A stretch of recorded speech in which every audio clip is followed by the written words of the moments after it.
Lloyd Frontera and Javier arrive at Marty's wetlands. Lloyd Frontera reflects that for hundreds of years, people haven't set foot on this wasteland. However, for administrative purposes, the northern parts belong to Viscount Locona and the southern parts belong to Baron Frontera. He contemplates that Viscount Locona waited until the land was reclaimed to assert his ownership, attempting to seize hold of this rich, fertile land without putting in any effort of his own. He acknowledges that the northern part of wetlands does belong to Viscount Locona, at least for now. Addressing Viscount Locona, Lloyd Frontera questions whether he is suggesting that they are trespassing on his lordship's land.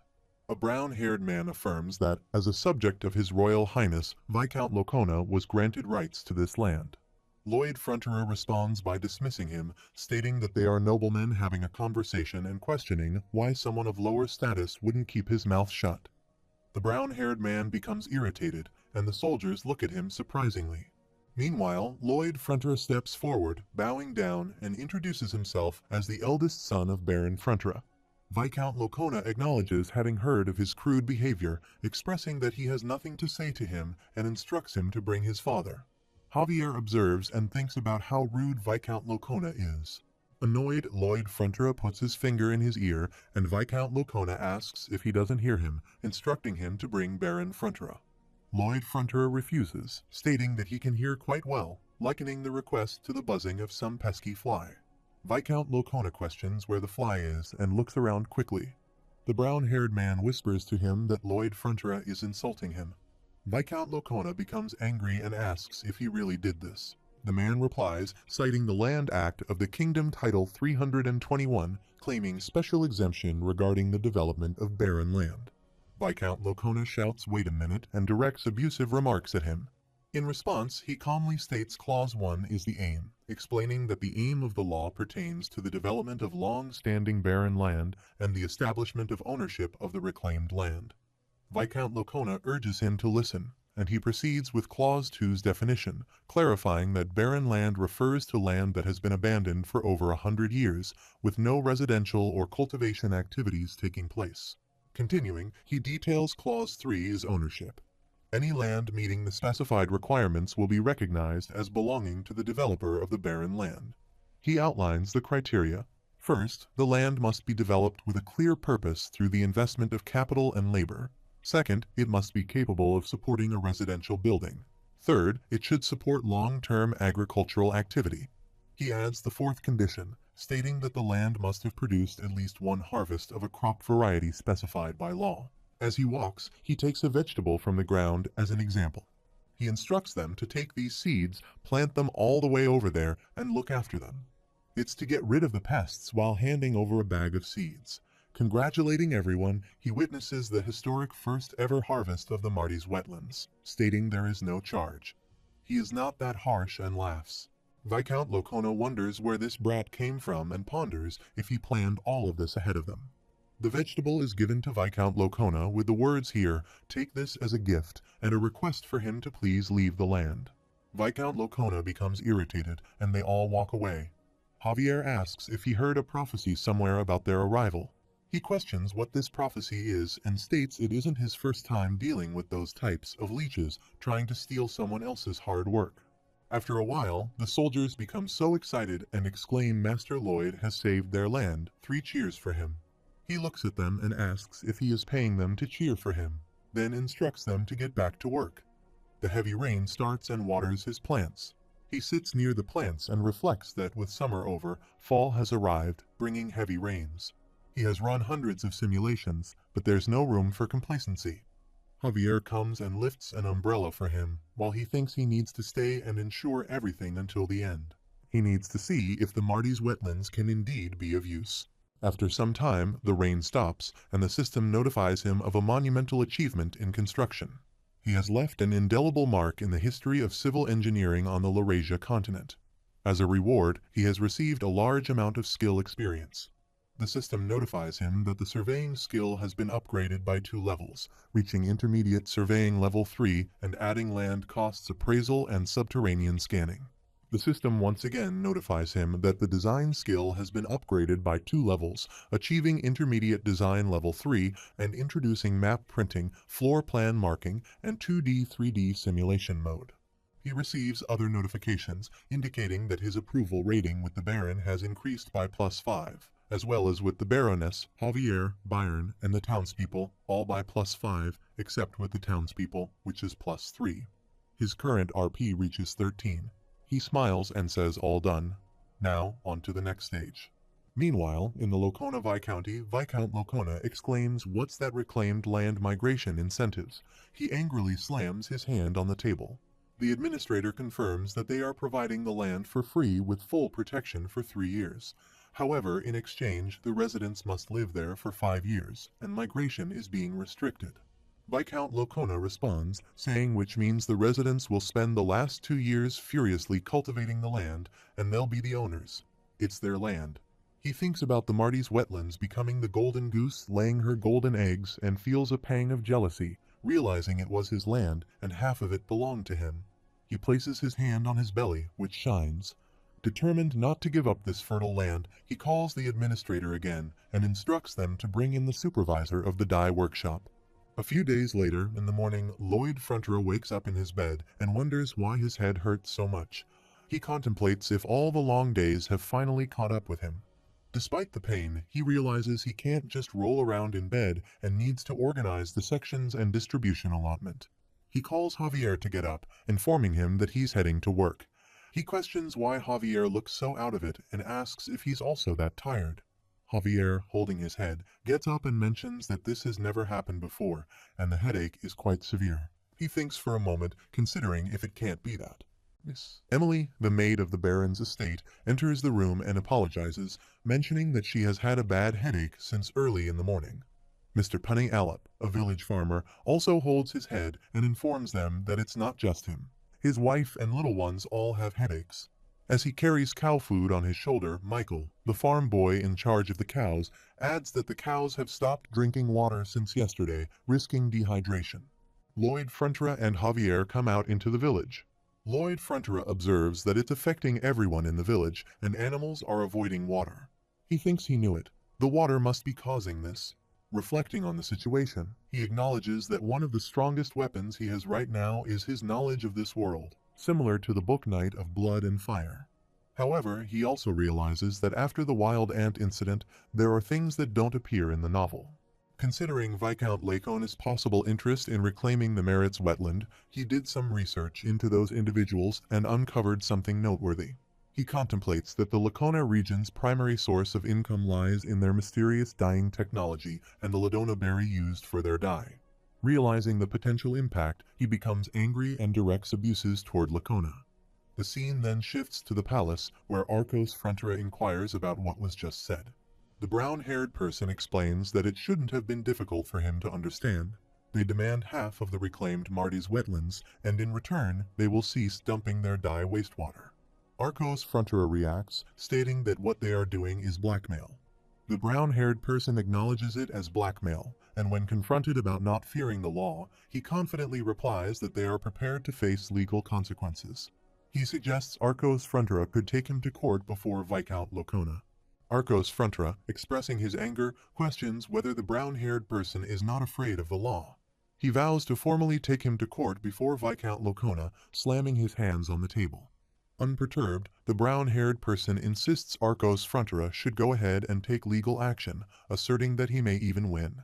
However, he points out that it will take at least 2 years for a verdict, and with legal fees and the cost of obtaining new drinking water, will Arcos Fronterer be able to hold out for so long?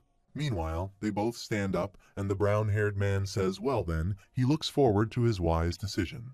Lloyd Fronterer firmly states that his son and his people have invested blood and sweat into the land, and he will not give a lowlife like the brown-haired man a single inch of it. In response, the brown-haired man bows down in front of him. Seizing the opportunity, Lloyd Fronterer and Javier open the door and swiftly subdue him, causing him to fall.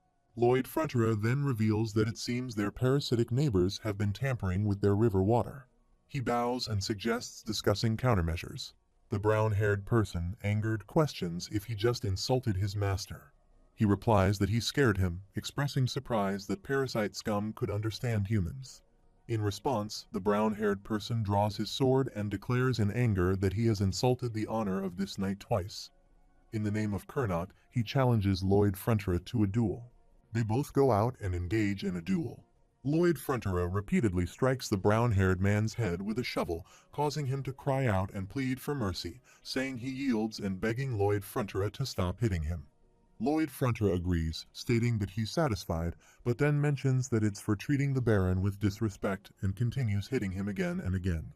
Arcos Frontera excitedly questions him about why he's still attacking when the duel is over. Javier observes the Baron, noting that he has never seen him like this. After some time, the brown-haired man returns and meets Viscount Locona.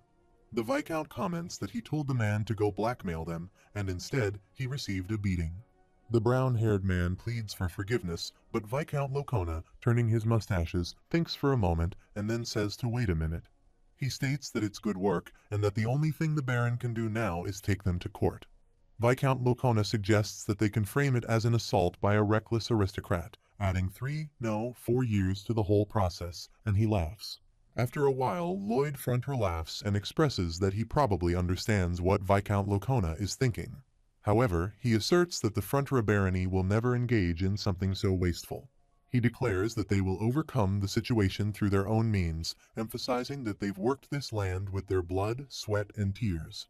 He states their commitment to protecting it from the evil of greed.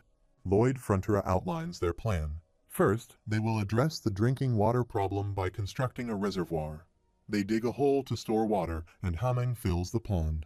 Lloyd Frontera envisions humans bringing water from an upstream location before it becomes polluted. The system notifies him that Taming's skill is at level 3. Javier observes the pond and acknowledges it as a good solution. However, he notes that neither he nor Taming will be able to rest for even a day. Lloyd Frontera agrees, acknowledging that this is only a temporary solution. He reveals their intention to construct a water supply system and build infrastructure to bring in water from Lake Capua in the eastern mountains. Javier asserts that the distance is considerable and only the labor involved would be beneficial. He responds, acknowledging it as a significant loss, but assures that he will ensure a substantial fee for the construction. He claims to be aiming for a 10, perhaps even 100 times, profit as he walks away. Several months later, the scene shifts. Viscount Locona examines some documents and becomes irritated, biting his nails. He questions how such a situation could occur, and the administrator informs him that Baron Frontera's eldest son is requesting an audience. Viscount Locona, in frustration, shouts that he is busy and instructs them to leave. The administrator insists that they are here to assist with any problems he may be facing. Lloyd arrives to meet him and expresses surprise at how well Viscount Locona looks. Viscount Locona asks what he wants, and Lloyd replies, asking if he still needs to hear that they've come to help him with his problems. Viscount inquires about the nonsense he is talking about and states that he doesn't have any problems. Lloyd insists, suggesting that perhaps he could help save his crumbling dye workshop. Viscount Locona accuses him of being the one who ruined his dye workshop. Calmly seated on the sofa, Lloyd Frontera acknowledges that it was quite an undertaking, truth be told. He expresses gratitude for the wastewater he deliberately discharged into their water supply, necessitating the importation of water all the way from Lake Capua. Initially, they had no idea that he had intentionally dumped wastewater, and it was his lovely knight who was kind enough to inform them of this. Lloyd continues, recounting how they dug out a path from the lake to their land, laid down the pipes, buried them, and encountered various challenges along the way. Viscount Locona, expressing frustration, dismisses the idle chatter, demanding to know what he did to his dye workshop while tapping his hand on the table in anger. Lloyd replies, stating that he is impatient and urges him to hold on as he is getting to that part. Continuing, he describes the situation where they encountered an enormous valley in the middle of their route. Lloyd then poses a rhetorical question, asking what Viscount Locona thinks they did, emphasizing that they had no other choice. According to him, they had to erect a Roman-style aqueduct, and significant effort was put into blasting out limestone for use as building material. Meanwhile, he mentions that some of the limestone accidentally covered the bottom of the valley floor, exposing the entire limestone bedrock. Viscount Locona interrupts, shouting, demanding to know the relevance of all this to his dye workshop. He responds, explaining that the water from that valley flows down to his workshop, and it's the lime in the water that has ruined all of his clothes. Viscount Locona, in anger, shouts about fearing the law and threatens to sue him at the royal court. The response indicates that it would take at least 2 years for a verdict, questioning whether anyone would remember his goods by then. Viscount Locona verbally abuses him, calling him a good-for-nothing brat. In conclusion, he states that if he has addressed his queries about his problems, he will be taking his leave. Viscount Locona warns him that he has messed with the wrong man, boasting about his connections at the royal court. He threatens to make him pay for damages many times over. Lloyd Frontier expresses confusion, stating that there is something he does not understand and asks Javier to clarify.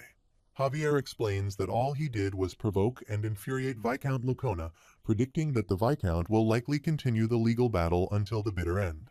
He notes that Viscount Locona has numerous connections in the capital, and if a legal battle ensues, it will be costly.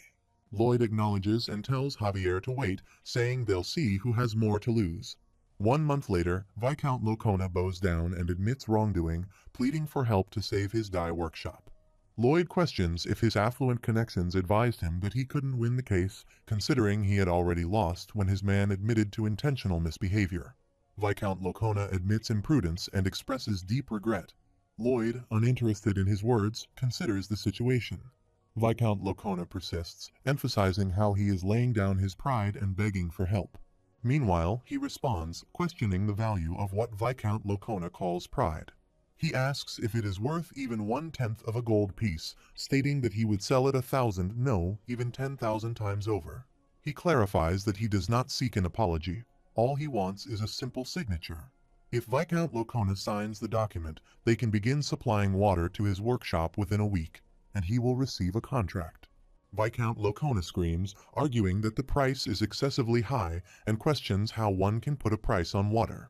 He points out the irony, noting that the person who taught him that water is not free was Viscount Locona himself. After a while, he approaches his father, Arcos Frontra, who inquires if they are indeed receiving such a large sum every month while examining the contract. He affirms this, mentioning that the Viscount even signed it himself. He remarks that with this money, they can repay all the interest and still have some left over. He applauds and acknowledges the Viscount's generosity, laughing and reflecting that although the Viscount initiated the conflict, it ultimately brought positive results for their people and their lord. However, now the Viscount seems almost like the devil. He continues to laugh, contemplating that the contract lacks a specified end date. This implies that they will be extracting resources from the Viscount until the day he dies, metaphorically capturing him with chains.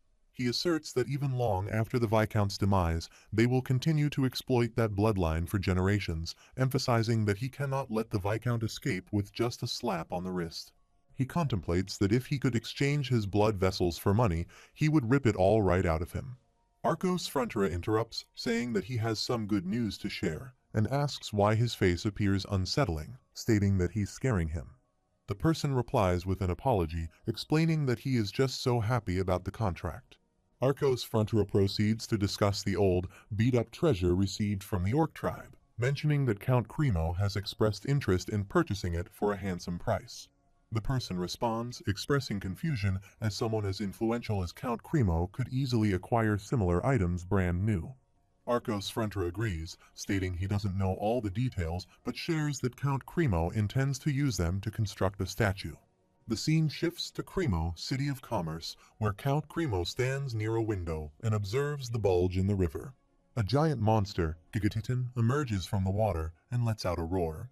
Javier states that they will be leaving in 1 week and the waterworks in Lacona will be finished around then to minimize expenses. He mentions that he only wants about 10 men to accompany them. Arcos Frontier, understanding Lloyd's preference, continues to cut the branches of a tree. Javier reassures him not to worry, as he will closely monitor Master Lloyd. He then reflects on a past incident when a knight from Viscount Lacona attempted to blackmail him into giving away half of the reclaimed Merit's wetlands. In the past, he would have been terrified and simply handed it over. However, after observing Lloyd's efforts and the people involved, he has found some courage of his own. He admits to having an indecisive and incompetent lord. Javier contradicts this, asserting that it's not true. He emphasizes that Arcos Frontier has always been the kindest and warmest person, more so than anyone else. Meanwhile, Arcos Frontier looks at him and smiles, expressing appreciation for his words. However, he adds that he can't claim to be a good lord solely based on those compliments. He believes a leader should possess firm principles and be willing to take action, just like Lloyd is doing at present. Javier reflects on Lloyd's apparent principle being money, but refrains from vocalizing it, contemplating whether pursuing wealth is truly a bad thing. Javier stands up and announces that his mission is no longer to monitor Lloyd. From now on, he requests to be entrusted with protecting Lloyd, the heir of the land. Javier agrees, stating that he will do as requested. He privately thinks that Lloyd Frontera has miraculously managed to revive his lord's fortunes, yet he could never end up liking him.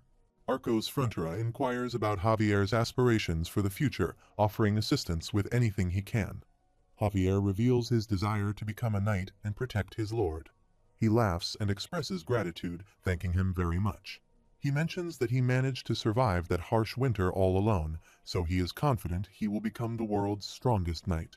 The Baron then presented him with a wooden sword that he had carved himself, emphasizing the uniqueness of that wooden sword. He laughs again, stating that an orphan like him can become a knight, and he can keep dreaming and try again in his next life. He places the wooden sword on the stairs and breaks it. Afterward, Javier returns to his room, removes his coat, and looks at the broken wooden sword, which he hangs on the wall. He reflects that he could never end up liking him. Meanwhile, Lloyd Frontera becomes excited, welcoming his dear customer and expressing gratitude for seeking out Frontera Lullaby services once again. He mentions that he can't live without him anymore, asserting that he has become addicted. He adds a threat, stating that if his instructions are not followed, he could suspend his services. Javier responds, noting that he says the same thing every time and suggests they just begin. Despite his expectations to dislike Lloyd, he observes that Lloyd seems like a completely different person. Lloyd Frontera utters the phrase Red Sun, intending to activate the sleep-inducing command. However, Javier is already asleep, and he contemplates hating himself for thinking Lloyd is a decent person. While he also falls asleep, a brown-haired man secretly sneaks into their room through the window. The intruder blames Lord Lloyd Frontera for something and attempts to stab him, commanding him to die. Javier quickly wakes up, throws his pillow away, and rushes to block the attack, drawing his sword. In the scuffle, Javier manages to cut the brown-haired person's sword and grabs and throws him onto the floor. Lloyd Frontera also wakes up during the commotion. The following morning, soldiers commence their work to install the pipes, with Lloyd Frontera standing nearby and emphasizing the importance of safety first. Javier approaches and informs him that they handed the man over to Viscount Lacona. Lloyd acknowledges it as good work, but Javier reveals that the man targeted him specifically. Lloyd explains that Viscount Lacona has been paying a lot for the water, suggesting that he probably fired the man first. He admits that he would have done the same, given his high payment, despite being regularly beaten up by the neighboring brat. The man sought revenge against him for this reason. Lloyd comments on the small-minded thinking of such individuals. Javier questions if this means that Lloyd was expecting such an incident, to which Lloyd clarifies that not exactly, but he thought something like this could happen. Javier then suggests it was complacent of him to not take any precautions, adding that he always plans for every eventuality. Javier thinks to himself that Lloyd seems to consider and plan for all possibilities in advance. Lloyd Frontera asks what he is talking about and mentions that he has him beside him, so what other precautions does he need to take? He attributes his ability to move around freely to Javier, expressing trust in him. He asks him to consider the fact that a 5-year-old boy who lost his village in a monster attack managed to survive the winter with Javier's help.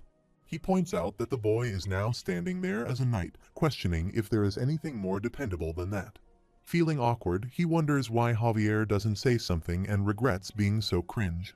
Javier, in his thoughts, expresses self-disdain for thinking that way. Lloyd Frontera laughs and remarks that it was a very Javier-like reaction, laughing again. Javier considers Lloyd Frontera to be a decent man, and the system notifies him that Javier Esrahan is finally releasing his long-term resentment, resulting in a 15-point increase in his approval rating. His approval rating then increases by an additional 6 points. The system informs him that he has earned 320 RP for significantly improving his relationship, bringing his current RP to 1,675. Lloyd Frontera mentions that they will finish building the waterworks by tomorrow and suggests going to Cremo to earn a substantial profit. Lloyd Frontera sits behind Javier on a horse and dozes off. After some time, he wakes up and asks if Javier hit him just now. Javier denies it. He questions if Javier is sure because it feels like it. Javier responds by asking if he saw him do it. Lloyd Frontera suggests that he thought to himself call himself noble, and he can't even ride a horse, and finds it annoying, leading him to hit Javier.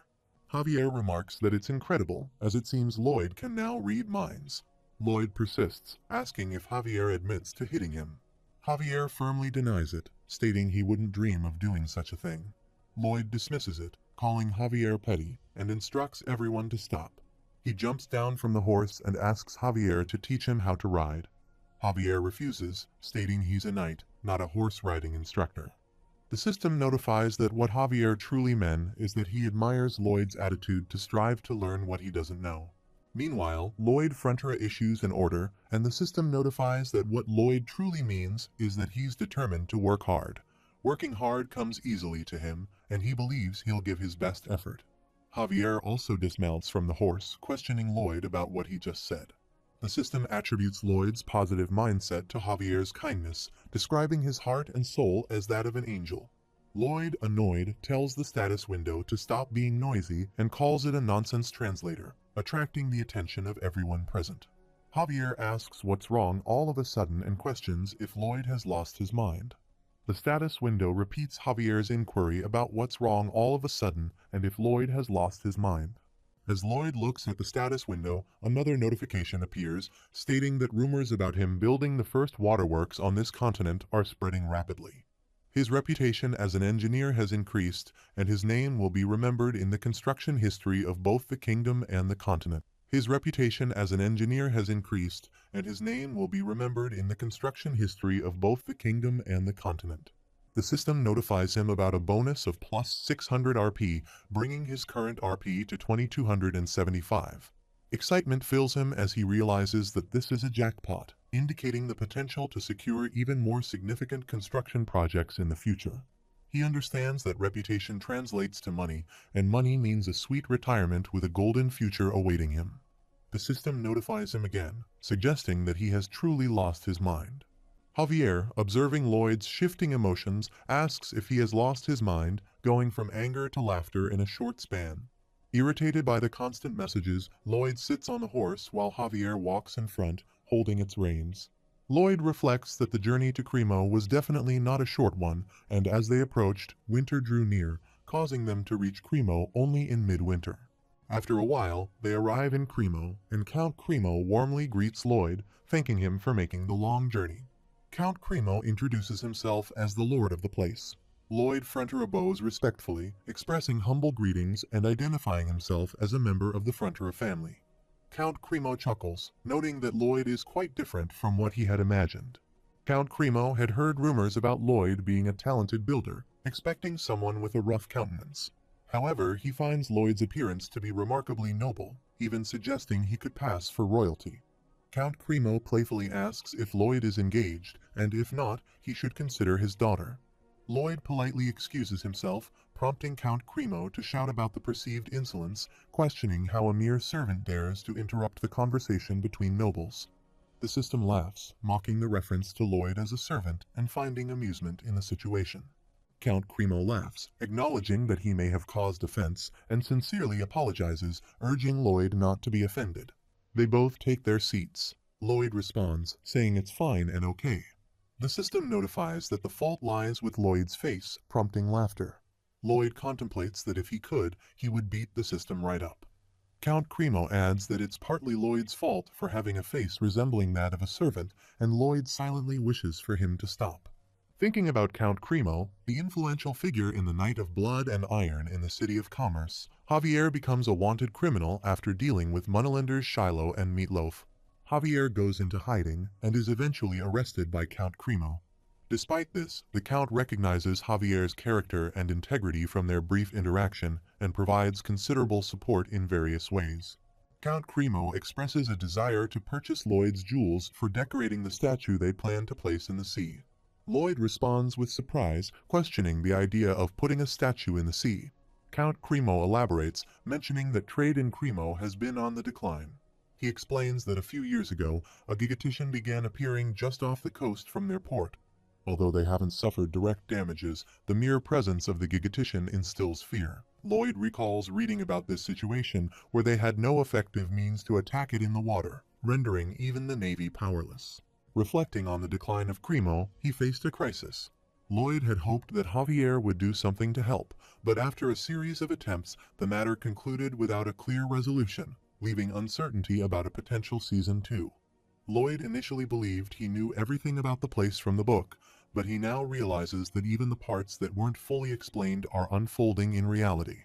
Count Cremo reveals that he conducted extensive research to drive the Gigaditten away. During this process, he made a significant discovery about mermaids, the formidable warriors who rule over the seas. He explains that mermaids are the objects of fear for the Gigaditten because they have the ability to kill them. Realizing this, Count Cremo contemplated building a statue of a mermaid in the sea to deter the Gigaditten. However, he has now abandoned that idea. Lloyd inquires about his change of plans. Count Cremo clarifies that if they raise the seabed to construct the statue, the water depth will not be sufficient for boats. Although Count Cremo assures Lloyd that he no longer has any use for the idea, he makes a promise and intends to buy the jewels. Lloyd Fronterer refuses, insisting that he can't allow Count Cremo to take a loss and urges him not to buy the jewels. He responds that he won't sell the treasure. Lloyd Fronterer assures him that he is willing to sell the treasure, and at a high price if possible. Additionally, he offers to build the statue without disturbing the water level in the sea channels. He contemplates using a combination of friction piles and box caissons to achieve this. Lloyd Fronterer and Javier sit in a boat and navigate the river. Lloyd puts his face underwater to scan the surroundings. Assessing the flat seabed with a thick sedimentary layer, he notes the right amount of softness in the bedrock. Lloyd Fronterer asks why Javier looks so happy when he takes his face out of the water. Javier apologizes, explaining that it's the first time someone suffering has made him so happy. He hands water glasses to Javier and mentions taking measurements. He casually asks if the contract is okay. He insists not to change the subject. Javier expresses his skepticism, stating that he can't imagine building up the ground vertically from the seabed unless magic is used. Lloyd Fronterer responds that it is a kind of magic, referring to the magic of cement. He ponders how to create cement in this world, considering that with Roman-style cement, he should be able to do it. Upon reaching the other bank of the river, Javier offers a hand to help Lloyd Fronterer out of the boat, advising him to be careful and not to watch his step. Lloyd Fronterer acknowledges Javier's banter, remarking that it has reached a sword master's level, and playfully asks if Javier is a banter master.